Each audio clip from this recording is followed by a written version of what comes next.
And that's the lesson for today. Does anyone have a question? I have a question. Pope, what are you doing in my classroom, and how are you still alive in this year of the distant future from 2024? Because I am the Pope. I do what I want. I was just wondering. How does culturally responsive pedagogy affect teaching and learning? Well, a major aspect of culturally responsive pedagogy is multiculturalism, which as you can imagine is a significant part of cultural responsiveness. Basically, it affects teaching student learning because it incorporates authentic aspects of different cultures for community building. So, like food, festivals and stuff?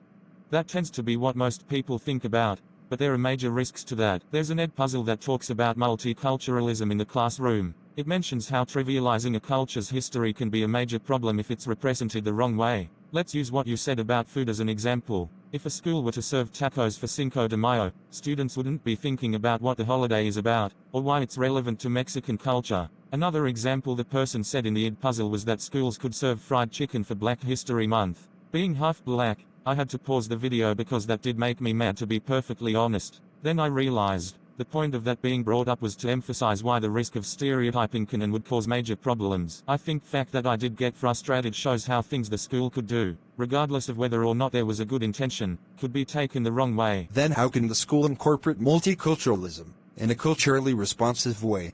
That's a good question. Culturally responsive pedagogy, and multiculturalism by extension, affects the classroom by ensuring all students, especially those who would otherwise have been underrepresented, have their culture represented in the class. Students should see someone who looks like them, and see that people who are just like them are part of history. Another video, that wasn't an Edpuzzle, touched on this in greater detail. The teacher in that video talks about how being Latino is essential to his role as a teacher. Because Latino students have the highest dropout rate, he became a teacher to show his students that they can be successful. For his Latino students in particular, he is the representation they can have for an adult like them. He shows them that they can be successful. To a certain extent, I can relate to that. After I aged out of the foster care system, I got the opportunity to volunteer at the foster agency's summer camp. I remember someone I was never really close to telling me, "I think it's really honorable for you to be doing this. You're showing these kids that people who've been in their situation are capable of great things." That's always stuck with me. As an educator, I want to incorporate culturally responsive pedagogy in a way that allows students to interact with people who are just like them, and learn about different cultures in the modern world and how they've been influenced throughout history. Another reason I think that sort of representation is important, is that I never saw myself represented in my teachers. You may be thinking, but Mr. Bridges, doesn't being half white mean most of your teachers look like you? I was actually thinking of skateboarding over a shark-infested volcano while playing Bohemian Rhapsody on electric guitar. Well, I'm gonna pretend you were thinking what I just said. Yes, there were plenty of white teachers, and plenty of black teachers. As far as I knew, there weren't any openly mixed teachers, or at least I never had any. Despite making up a decent amount of the population, a lot of mixed-raced students aren't represented teachers and staff. It may be different now, but it's been a long time since middle and elementary school. So I guess advancing pro-social abilities and advancing social justice are a part of that?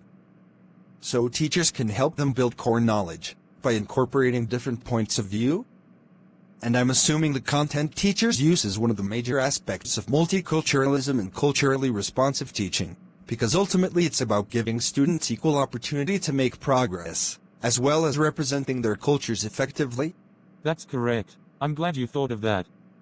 Actually, I was still thinking about skateboarding over a shark-infested volcano while playing Bohemian Rhapsody on electric guitar while on a date with a supermodel at John Stamos' house.